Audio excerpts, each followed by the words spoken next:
¿Qué tal? Estamos esta vez con Jaime Saavedra y vamos a hablar de su última publicación, Estamos tarde, una memoria para recobrar la educación en el Perú. Jaime, ¿cómo estás? ¿Qué tal?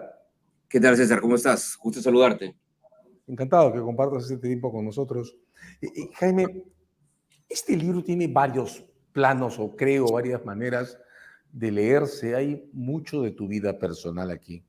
Hay una mirada del sector y hay también una suerte de descripción programática de la reforma necesaria en el sector. Para comenzar, cuéntanos un poco cómo surge la idea de este libro y de estructurar el contenido de esta manera. A ver, mira, creo que hay tres ideas. Una era el compartir con un público más grande lo que se había avanzado, lo que se había hecho durante esos 3 años y medio casi de reformas. Yo creo que es útil reflexionar y documentar sobre lo que avanzó, lo que se avanzó. En segundo lugar, mostrar cómo las cosas se pueden hacer bien desde el sector público, en el sentido que se pueden diseñar e implementar políticas públicas de manera apropiada, evaluarlas, corregirlas, seguir avanzando. Y tercero, dar el mensaje de que hay mucha gente comprometida con servir a su país, ¿no? Yo tuve el privilegio de trabajar con mucha gente que realmente estaba ahí por ganas de servir, que estaba ahí porque quería cambiarle la vida a la gente. En el sector público uno puede hacer eso.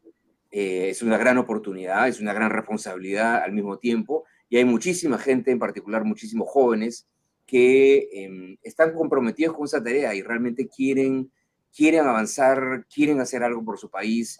Y si esos chicos, bueno, algunos jóvenes, otros jóvenes más bien de espíritu, pero si todas esas personas, digamos, tienen la oportunidad, podemos tener un Estado que funcione mejor en beneficio de una economía que opere de mejor manera, ¿no? Y que le dé oportunidades a todos.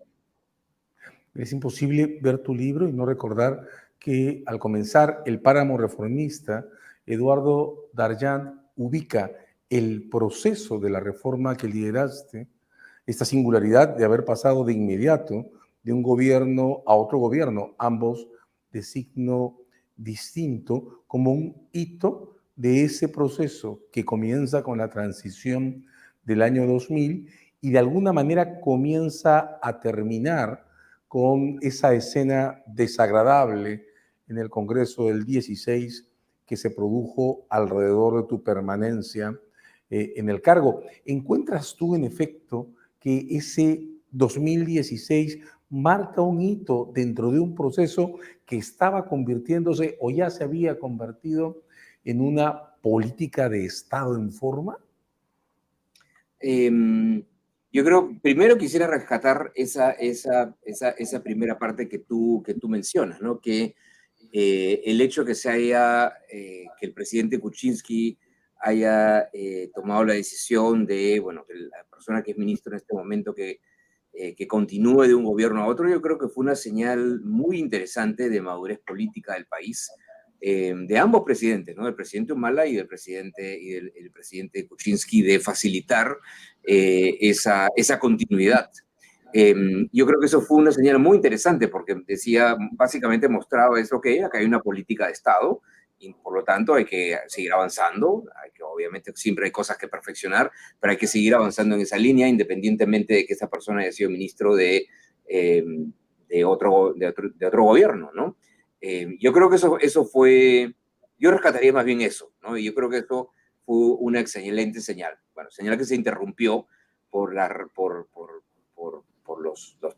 temas políticos que conocemos, pero al mismo tiempo, igual hubo cierta continuidad, pero una cosa que es interesante notar es que varias de las reformas, en particular si uno habla de la reforma universitaria o si habla de la reforma magisterial, son reformas que continuaron, ¿no? Los procesos de evaluación de los docentes continuaron, la carrera docente que tuvo esa gran transformación que pasó a ser una carrera meritocrática, continuó siendo los siguientes años una carrera meritocrática, y la reforma universitaria en verdad dio sus principales frutos después que digamos, con los siguientes ministros, porque ha sido en el 2017, 2018, inclusive ya con otro superintendente, ya no con la superintendenta Lorena Macías, sino con Martín Benavides, que se han cerrado universidades como consecuencia de esa ley que se aprobó en el año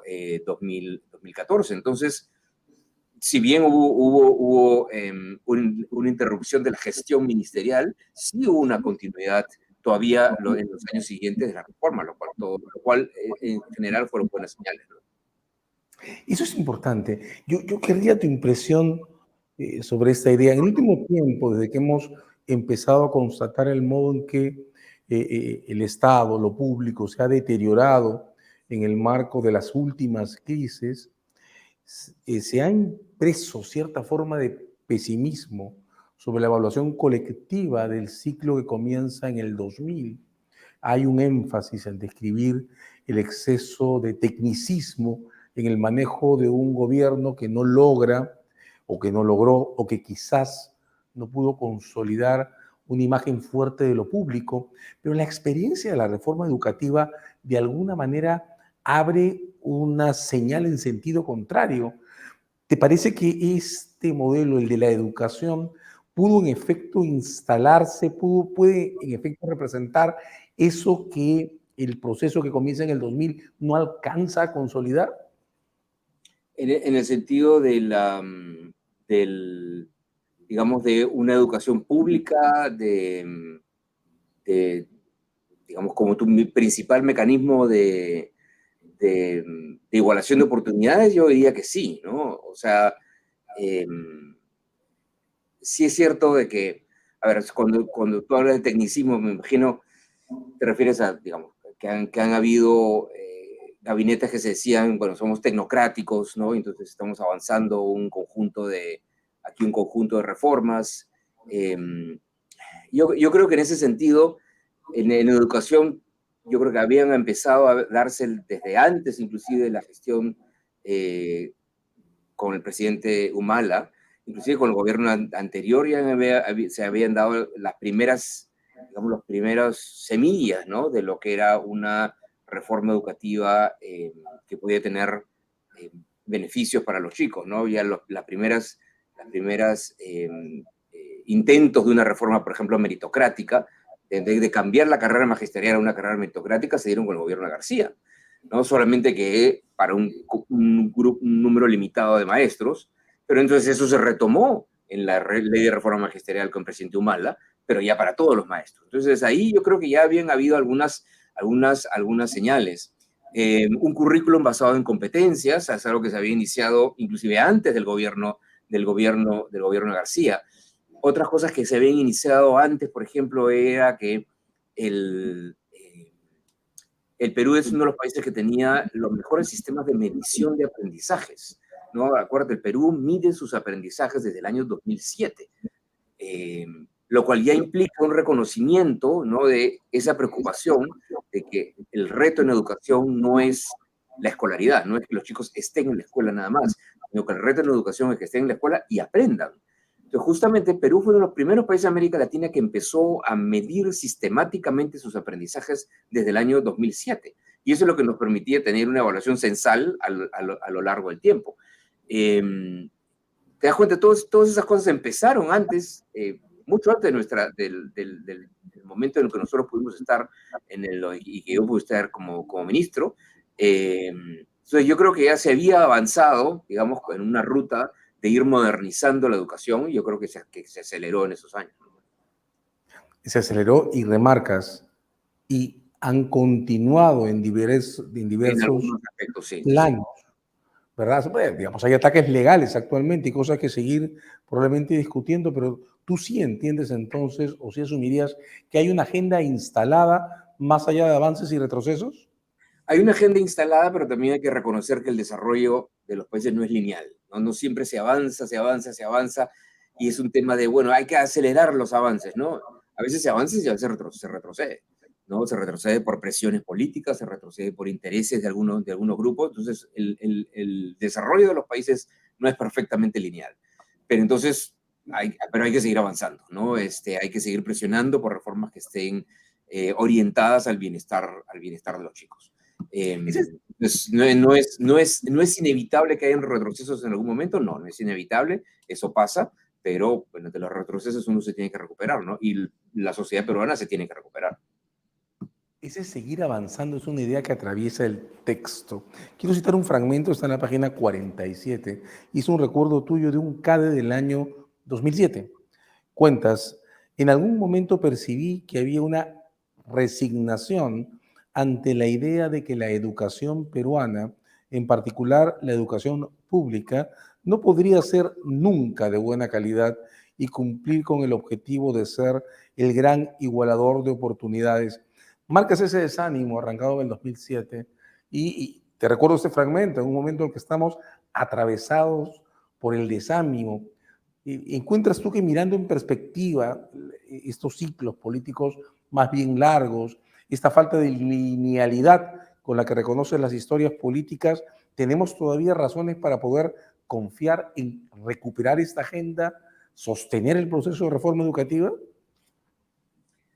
Mira, en verdad no lo había pensado como tú lo estás diciendo, pero efectivamente esa sensación me dio. Yo estaba en el año 2007, por ahí estaba ya trabajando, tenía varios años trabajando en el Banco Mundial, y regresé a Lima para un CADE, y esa era mi sensación, la discusión en el CADE era cómo hacemos para que el sector privado provea servicios de educación y salud, dado que el sector público no lo puede hacer, ¿no? Y en verdad casi no, existen muy pocos países en los cuales la educación y la salud se limitan a lo que puede hacer el sector privado, particularmente en educación, es raro.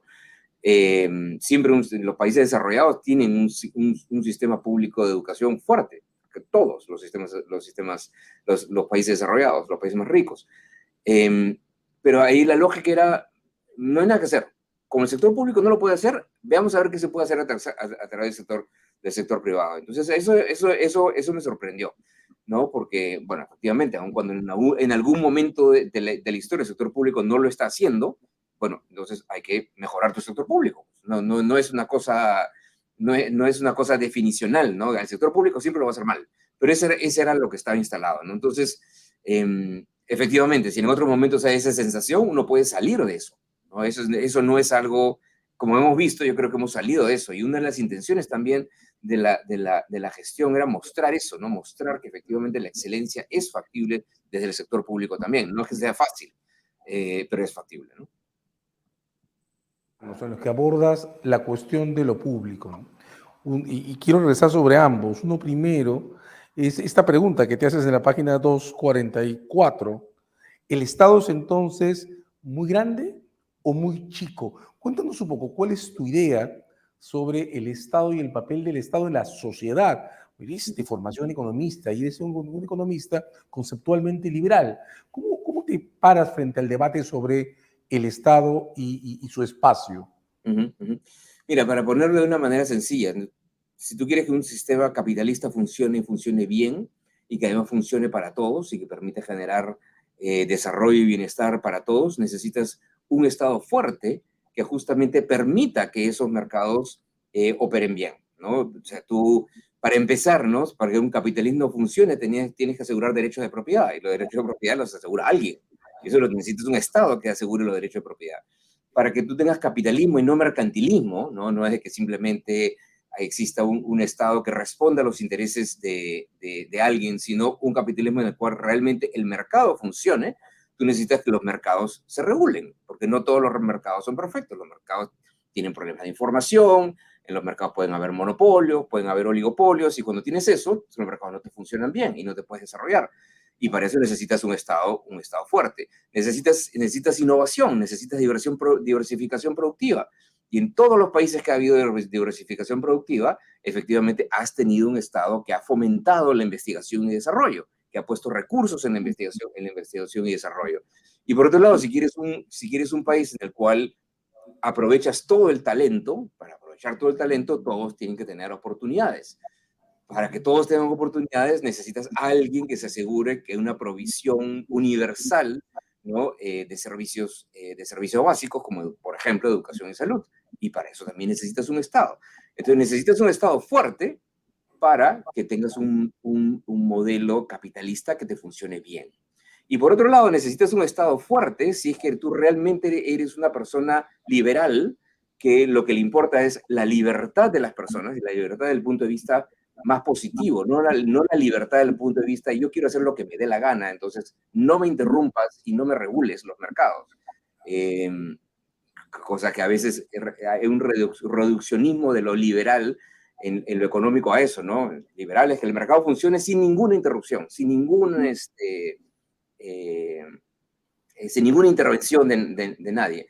No, liberal es que efectivamente seas libre, y para que seas libre tienes que tener las oportunidades de ser libre y de hablar de tu propio futuro. Entonces necesitas, por un lado, que esos mercados funcionen y que todas las personas tengan las herramientas para ser libres.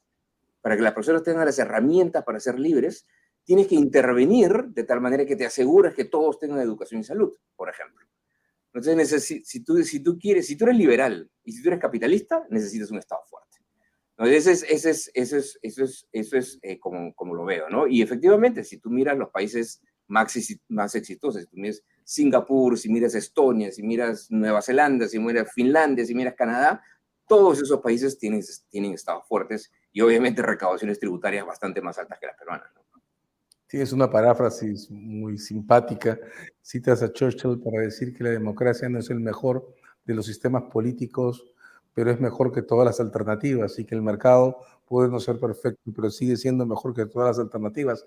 Este estado que encuentras en el texto, al que llegas a llamar, es una cita, en realidad se me incluye a Robinson, el Leviatán encadenado tiene en tu enfoque una contraparte en la sociedad civil. Y tienes una frase sobre la que quiero regresar. Dices, para lograr ese balance, hablas del balance entre el Leviatán encadenado y la sociedad civil, es una danza compleja que se da a lo largo del tiempo, una construcción permanente. ¿Cómo encuentras esta relación entre Estado y sociedad civil? Porque o sea, yo te he descrito todas las acciones y funciones que puede tener un Estado o que debe tener un Estado, pero al mismo tiempo tienes que asegurarte que ese Estado sea un Estado que termine siendo y haciendo todas sus funciones teniendo como objetivo el bienestar de la gente y no un Estado que tenga como objetivo su propio bienestar, que cosa en lo que puede convertirse. Si tienes un Estado autoritario, ya deja de ser un Estado que está al servicio de la gente y que genera todo este conjunto de servicios y regulaciones porque es lo que es bueno para la gente y termina siendo un Estado que se preocupa de lo que es bueno para sí mismo. Entonces, por eso necesitas una sociedad civil que mire siempre al Estado y que se asegure que ese Estado efectivamente, siendo un Estado que en algunos casos, en algunos aspectos en particular, tiene que ser un Estado sólido, fuerte, al mismo tiempo ser un Estado que siempre esté operando en función del beneficio de la gente, ¿no? Y eso es algo que lo logras con una vigilancia de la sociedad civil permanente, ¿no? Puedes citar un fragmento que está en la página 247. Dices, el Estado también juega un papel decisivo en garantizar que todos los ciudadanos puedan ejercer plenamente su libertad. Pasas por Reagan y pones una lista de ejemplos.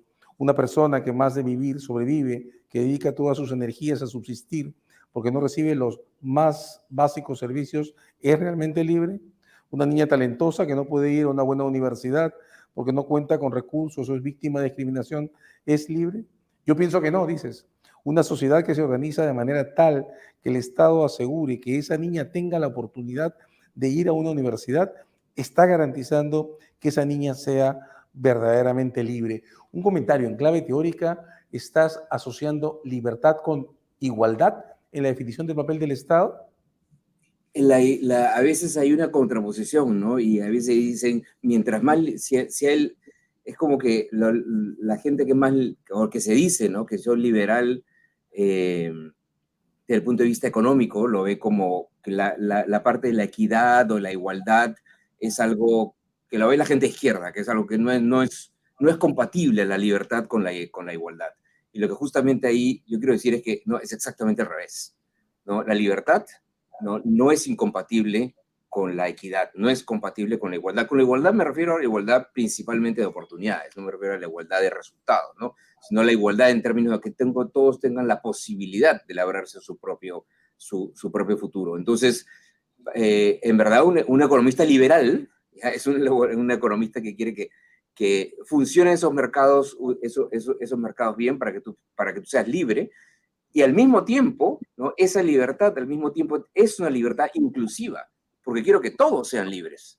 No quiero que sean libres algunos, que sean libres los que tengan mayor influencia con quienes están en el gobierno ahorita, ¿no? Y los otros, bueno, pues que sean libres pues con los pocos recursos que tienen y mala suerte, ¿no? Tú quieres que la gente sea libre, es que todos sean libres. Entonces ahí yo creo que uno no debe contraponer libertad con igualdad. Los dos valores son algo que se deben buscar al mismo tiempo. Y viene tu opción por la inclusión. Déjame cerrar esta conversación con una referencia, esto lo haces más o menos en las mismas páginas, pasando a la 240, en la que cuentas las dificultades de reconocimiento por otros de tu opción sobre un Estado que sea al mismo tiempo libre y equitativo.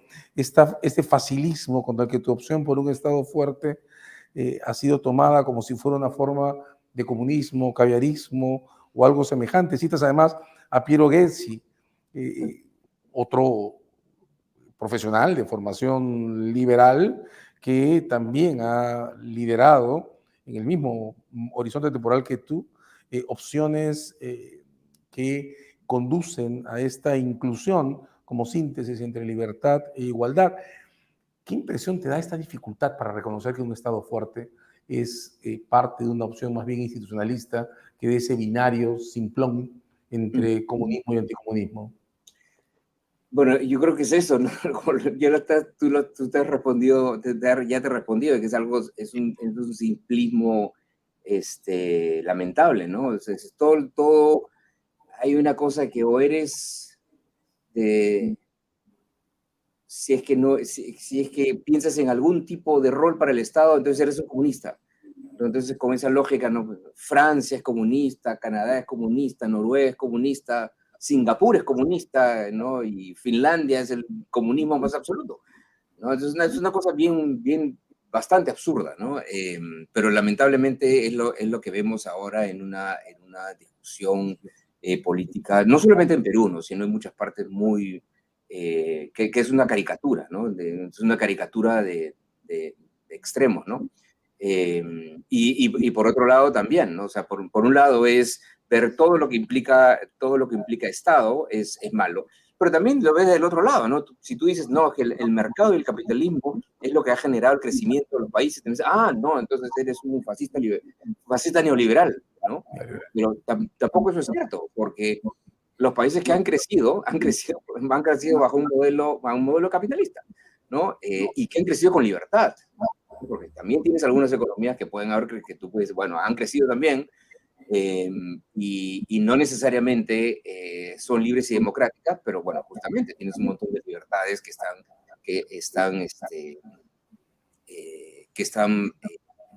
¿no? Hay cortapisas a tus libertades, pero economías capitalistas libres, ¿no? Existen y tienen un Estado fuerte, ¿no? Hay construcciones que invisibilizan. Jaime, una última pregunta para cerrar. ¿Sostienes tu apuesta por las reformas como espacio, estrategia para regular, estabilizar lo público entre nosotros? Sí, yo creo que no hay muchas salidas en realidad, ¿no? Es muy difícil decir que uno puede tener una sociedad en la cual todos tengan oportunidades si es que no tienes una educación pública fuerte. No quiere decir que no puedas tener una educación privada también importante, pero si tienes una educación privada importante, tienes que tener una capacidad regulatoria importante, ¿no? Que es lo que, por ejemplo, hace la SUNEDU, ¿no? En el caso de la educación superior. Pero yo creo que sí, se necesita un Estado que te asegure una educación, que te asegure que todos los peruanos estén educados, ¿no? Ya sea que el proveedor sea público o que el proveedor sea privado. Sin embargo, hay algunas cosas que uno puede reflexionar, ¿no? O simplemente realidades que uno puede ver, ¿no? y creo que lo mencionó, si no me equivoco,